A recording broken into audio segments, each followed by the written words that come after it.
Alrighty. I am late. And yeah, that's my microphone. Oh boy. Let's see. We got that going. Yeah, I probably should have done a sound check beforehand. But you know what? Sometimes we wing things till we ding things.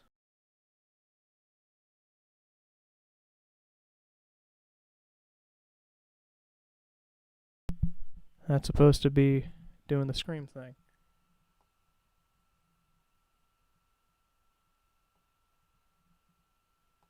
Well, that was depressing. Let's see.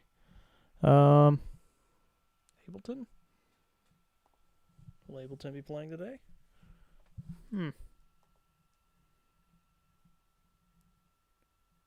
Pardon the technical difficulties. None of you can hear me. It is highly likely.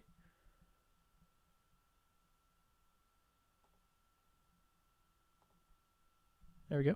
Hey, sweet. Okay, so you can hear me through mic aux, but you can't hear me through the AKG.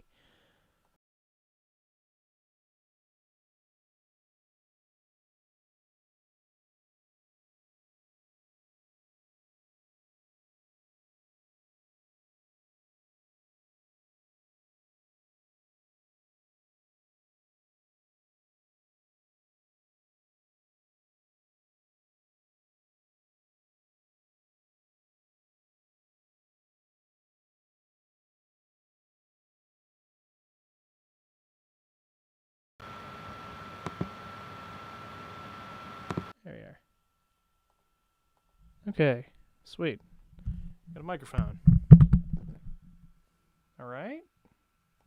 Now, I should have sound. I don't have sound. Sweet. Alrighty. I am in the session of the house. I have my second monitor, so you don't have to see me flashing back and forth to the stream. And hello, anybody and everybody. Pardon my tardiness. It was intended to be at 9, but I stayed a little bit over for the soundboard mixing stuff of VBC at my local church. That went well and all is good. However, I learned to appreciate the solid-state drive ad nauseum, because spin drives, bless them, are slower than dirt and have the reaction time the equivalent of a bag of Lay's that is going stale.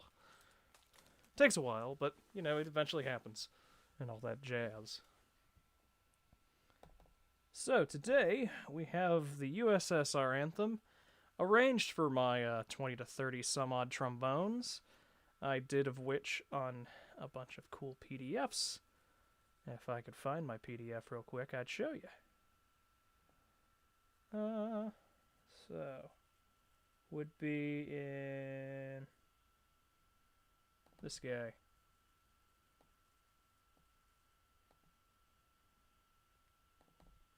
So basically, I took about 2 or 3 weeks and wrote out just the melody on tenor trombone 1. And it sounds kind of like... Also, these are some fun little cliff notes here. So sopranos are sopranos. You never want to endanger them.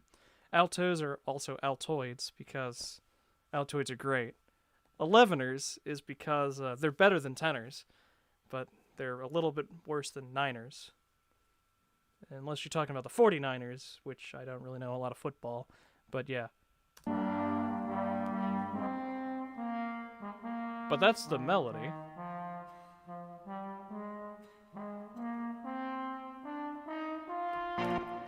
So I started out, and I transcribed the melody from the thing, and then I transcribed the bass line.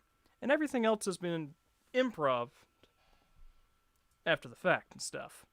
But it's some pretty simple licks. It's at a pretty slow tempo, and the first half, or first third of it, was generally there. I wanted to make some fanfare stuff out of the soprano trombones and do some cool unison licks.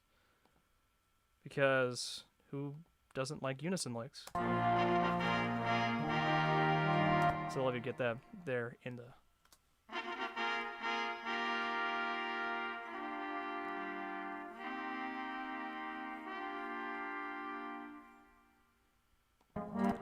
And many people say that the soprano trombone is mainly a gimmick instrument. I beg to differ. I would like for it to be a legitimized instrument. Well, it is a legitimate instrument. Just all that kind of fun stuff. So, let's take this here from the top and go from there. We start off with a juicy E-flat chord, consisting of trumpet's high C and a sumo pedal E-flat. Not exactly helicopter status, but now that I hear the mix, it was a bit flat. Yeah, that was definitely flat. Oh, gosh. Okay, so that got into the mix. We're not going to talk about that. As a matter of fact, we're going to delete that. And that'll never exist again.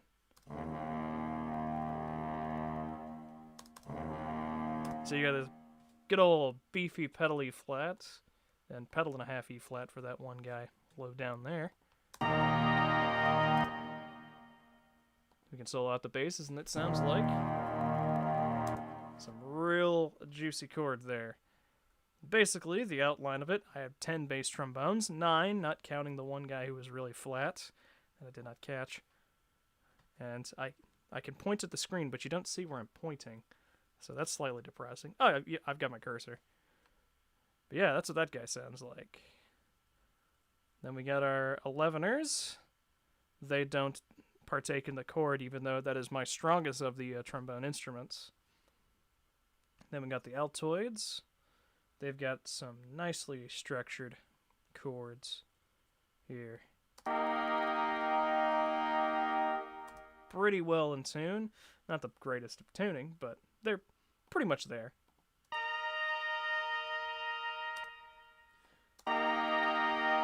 So you get that real tinny brightness. The meat of bright. And then you combine that with the meat of meats. Makes for a pretty cool chord. Things I could improve on would be having the tenors play a whole note in there also. But when I initially thought the arrangement, I was like, I want to have fresh chops going in. Oh, also, name tag for VBS. Gotta hang that up. There we go. That works. Welcome to those who are joining in. Had some simple counterpoints on the first third of the piece.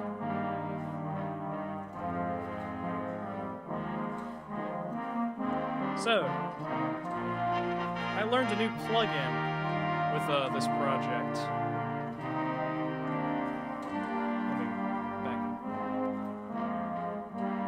I learned a really cool plugin with this project, consisting of multi-band dynamics.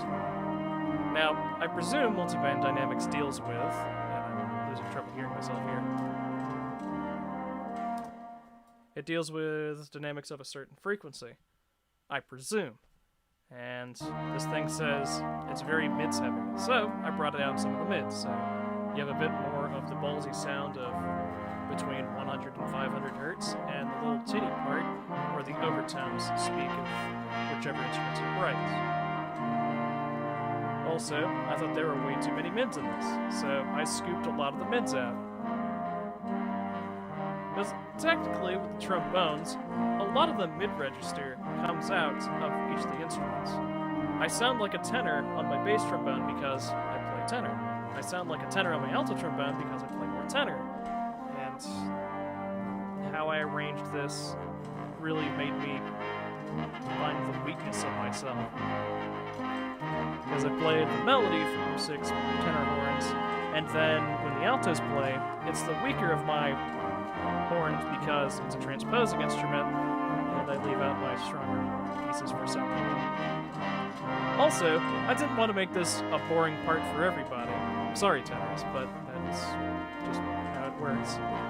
So, I split a bunch of parts up amongst my 10 basses, and made sure no one was resting for any more than 2 measures. There was also the problem of, I don't have enough air to play double pedal B flat and double pedal G, and then do all these things. Because if I did this, and then resorted to that, well, I guess I kind of did with this one. But There's a means to... I need a little bit of breathing time to not asphyxiate. And all that systems.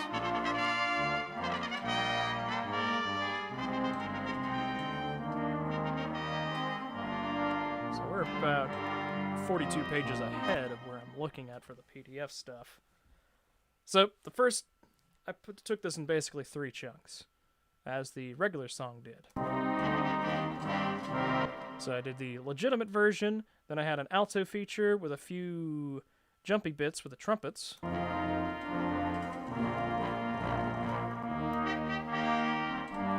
like to pull that up on the PDF. There we are. So for those of you who don't read music, this isn't so bad because the tempo is slow. But when we get to this part here,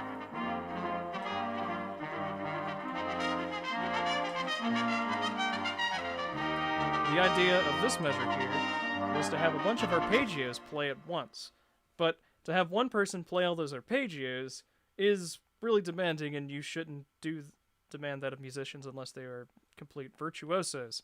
I am not yet there, I declare, because dakata, dakata, dakata versus dakata, dakata, dakata, dakata, dakata, it wears you out, and you have plenty of other parts to fill the part with. It's all kind of fun and stuff. So, I attempted to make this look like the USSR flag, but unfortunately it looks like colorblind Italy.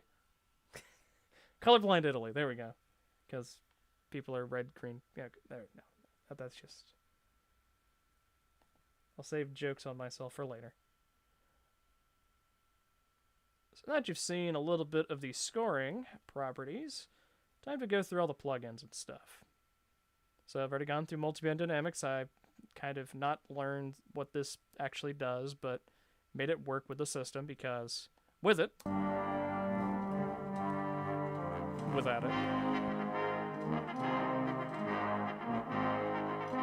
it's very mid-sounding, but that adds a little bit of cake and icing amongst the sides, if that makes sense. Current resolution is 768 to 40. Oh well, my computer can't handle this. As you can see, 96 centigrade, hotter than the last little thing I did. But that's okay.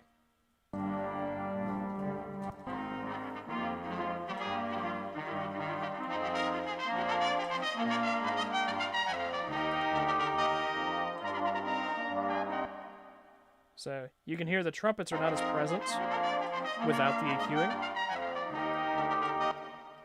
The mids were really taking over and swallowing up anything else that was there. The tenor ones were. But they gave a little pinch of brightness, took out a lot of the lower vocal range of the tenor horn, and then brought up the lows and highs just a little bit more with these two plugins. Saturator just adds, similar to what a compressor would do, like one of those little box on the outside compressors, like a Teletron 3010. Not Teletron, I forget the name of that thing, but compression's nice. It keeps you from lurching out and being percussive with words, and makes everything a bit more linear, rather than just forte piano the whole time. Unlike probably my voice, which is okay, unless y'all say otherwise. Oh, sweet. So, where are you from? Start of your day. What's your time zone, man?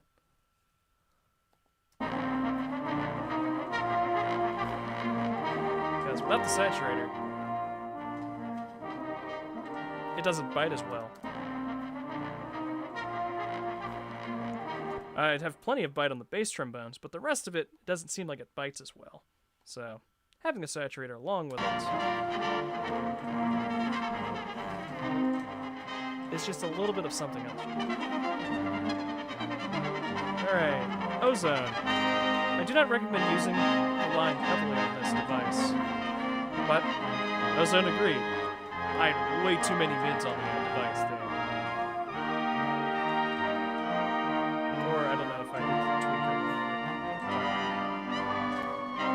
presume this is the loudest part of the piece. Let me just show you guys how to properly use ozone real quick.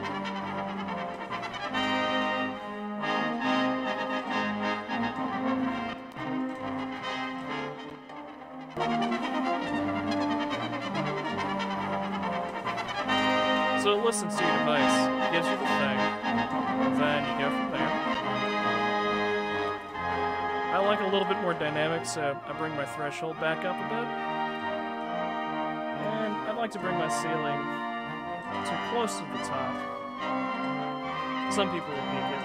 And I do not like raising the threshold. I'd rather have the mids drop than everything else rise. Is that just... not something I... But that's just my personal preference. Take away rather than add on to if you can help it. But adding a little doesn't hurt all the time. So technically ozone took a little bit off on the back before. So where is C5 at? Okay, 400, 600. So a little before 1K down to 200. A little before 1K down to 200. Well, so they're probably dipping something like... Ozone's probably doing something like that, a bit more. I don't know where I put that knob, so I'm not going to save the session after this. Well, heck, I'm deleting this anyways, because I need space on the computer. And then we got Valhalla Supermassive, which is basically my dream room, my dream cathedral. And this adds a lot of bite on the inside and outside of it, too.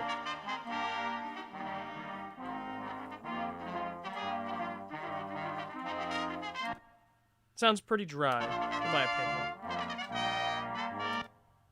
I had a little bit of the stock reverb going. But it's okay.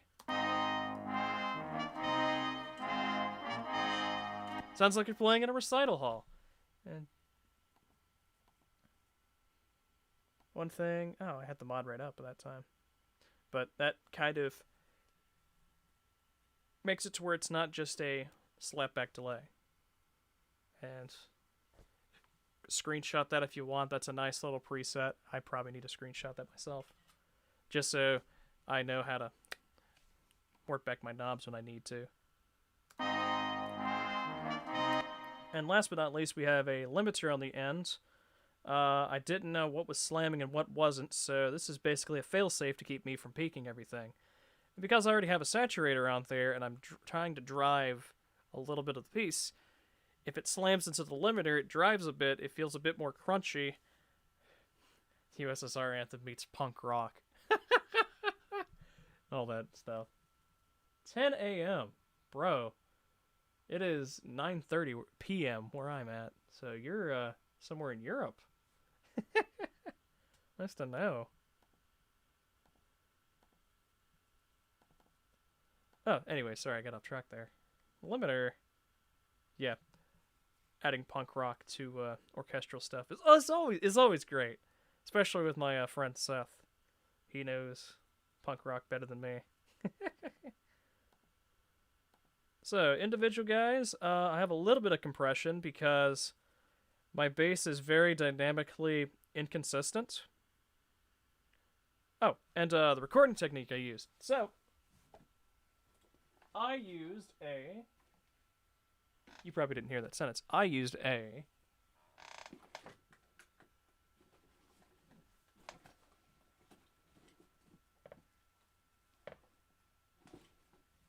I cleaned my room one too many times. I used an SM58 and a CO1... It's a Samson.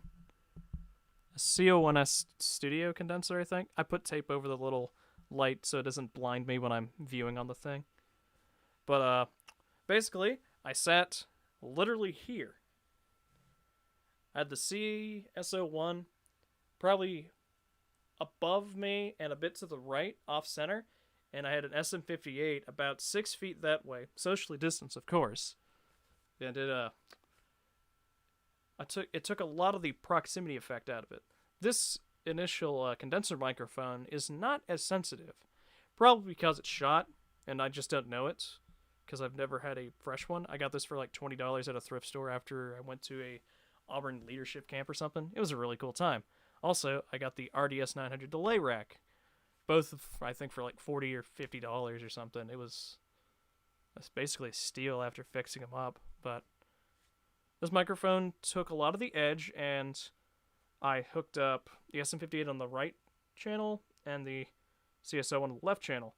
So, you technically can hear different guys.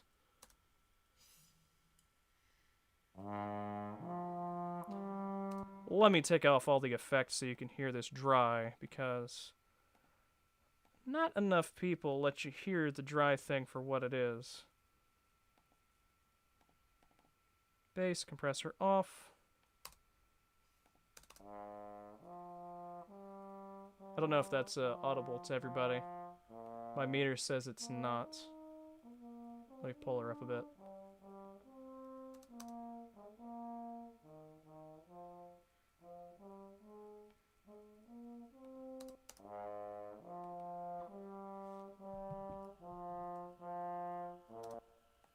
Alright, and I froze all my tracks because my device is struggling to keep up. But here we have two different dynamic levels, so I'll just bring this guy up. Currently I have a utility spot on it to say play through the left channel only. Utility's great on Ableton, by the way.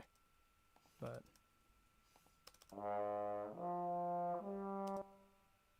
I have reverb going through there, sorry. There we go.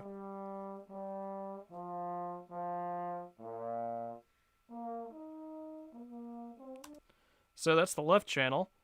Now let's hear the other microphone. It's going to sound a bit softer.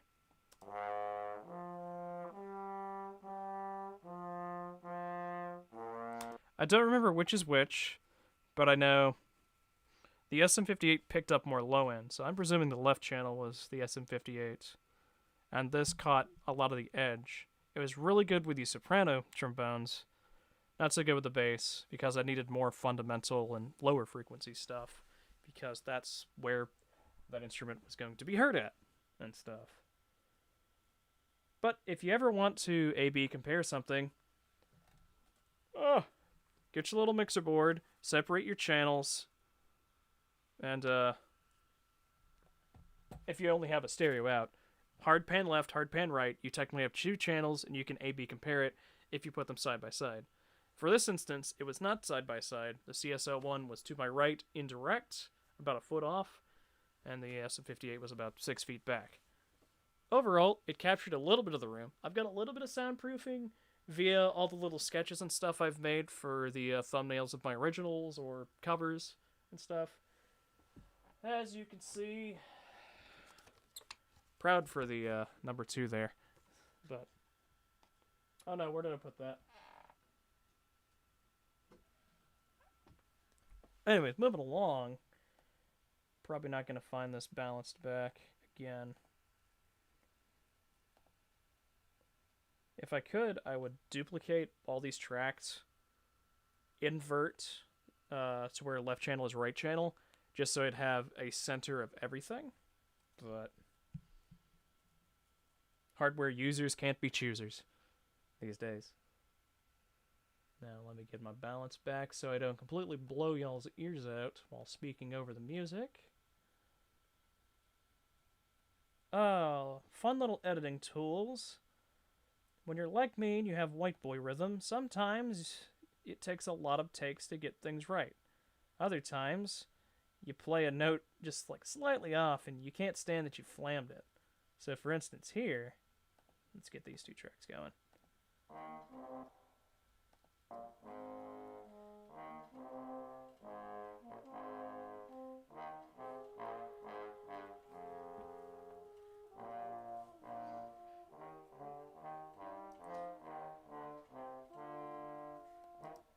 So you heard there, doesn't sound too bad in the big mix of, make sure I'm not soloed on anybody else.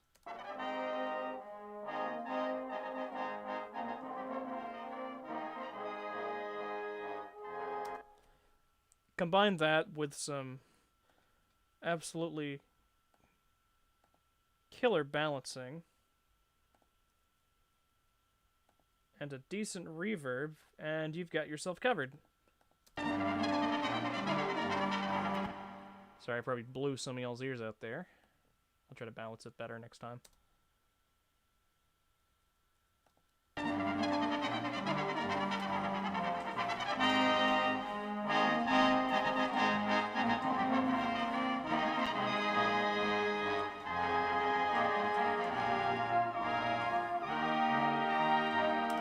Alrighty.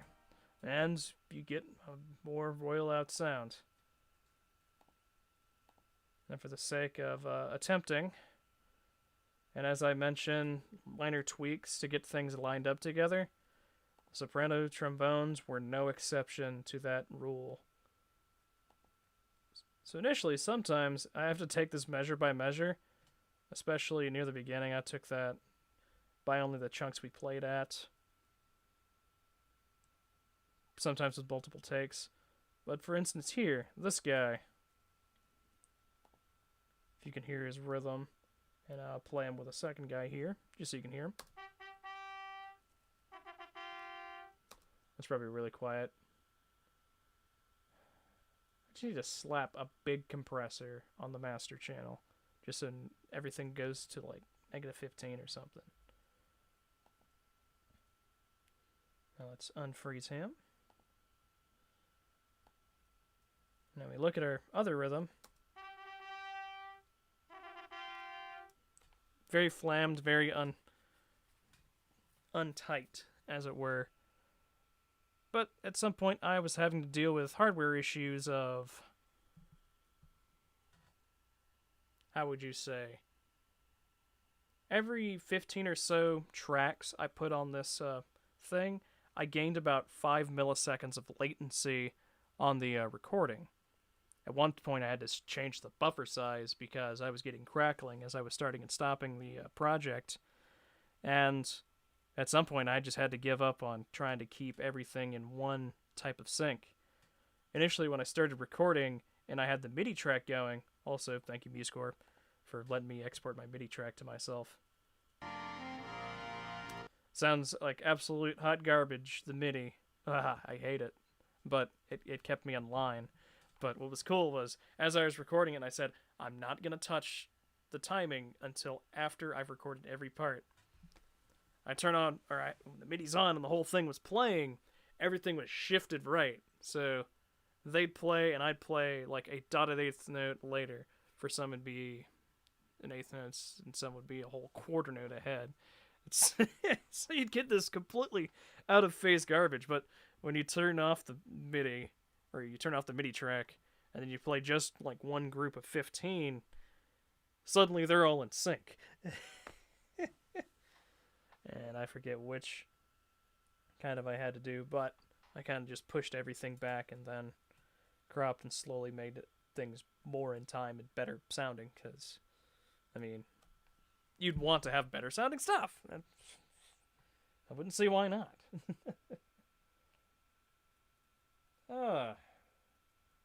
Anybody got any questions? Because if not, I mean, I think I've gone over the plugins that I've used. Basically all the tracks have a small bit of EQing on the groupings. And always group your same sounding voices. That makes life so much easier. That way you have to use just one plugin. And it's great. Oh yeah, my 11ers had the multi-band dynamics going through them. Gave a good bit of edge to it.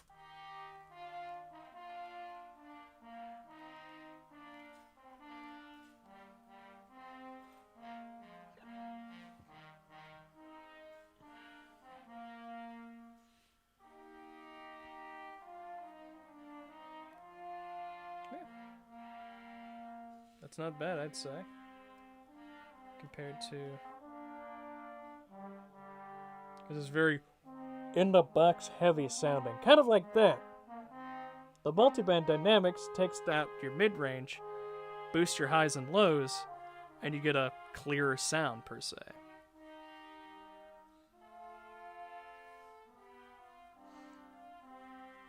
And I opted to lower some of the low end because I was leaving headroom for the bass to do their thing.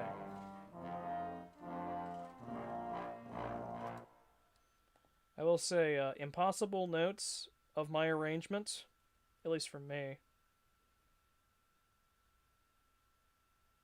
as it currently stands.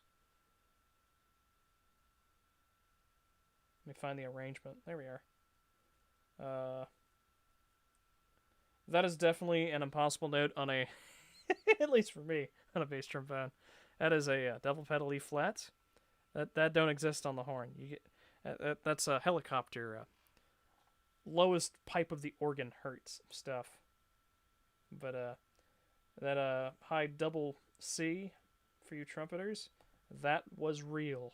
Let me just let you listen to the soprano part at the end here. It was ridiculous.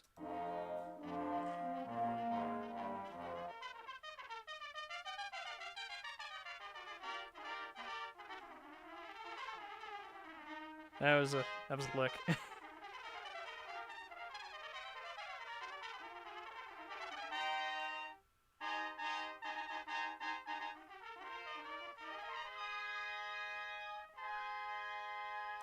Hear that nice little, so in tune but so quiet.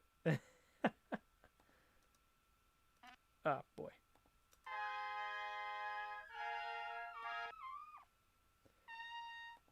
But I got, that's all that mattered, was I got that. I don't care if I sounded bad on the rest of it.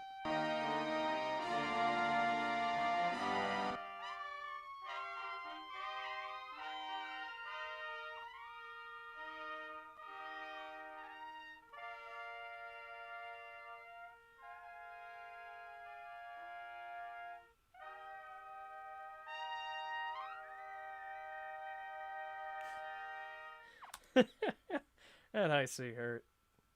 That high C really hurt. And when I talk in soprano trombone notes, I often talk in trumpet notes because it sounds like a trumpet. Just more drunk. All that jazz. Alto has its own unique problem of being an E-flat instrument. We couldn't just, make it an octave higher like the soprano, but give it a bigger bore so it'd sound like a French horn. No, we gotta get these trombones transposing. Ugh.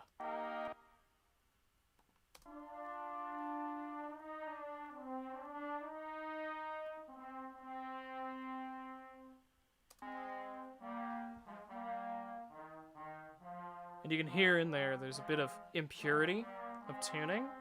Well, as you get to know the horn, that chorusy effect will slowly dissipate, as I'll demonstrate with my bass. But not by much. You can notice some notes are better than others. It just depends how much you practice on those notes for.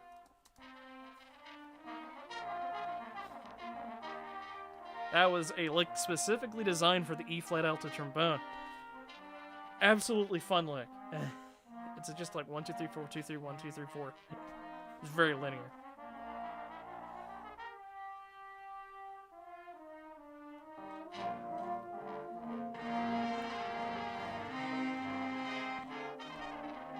As I say, that MIDI sounds like trash. So that's basically the sound of the USSR exposed. Without all the bells, whistles, compressions, flash effects, and utility knives. Let me turn this down so I don't blow your ears out. There we go. And this one straight from the vine.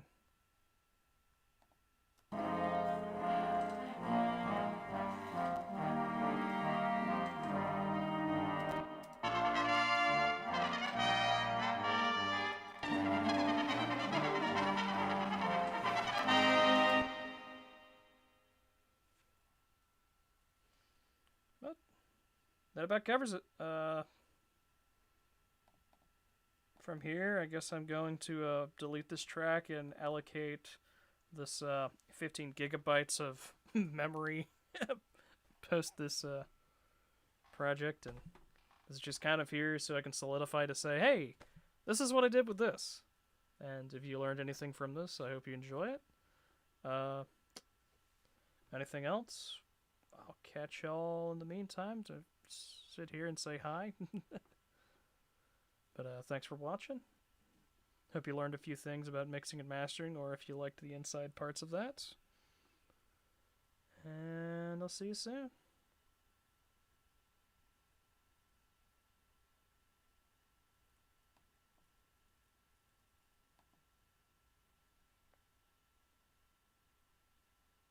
Well, guess it's gotta wait. Sure.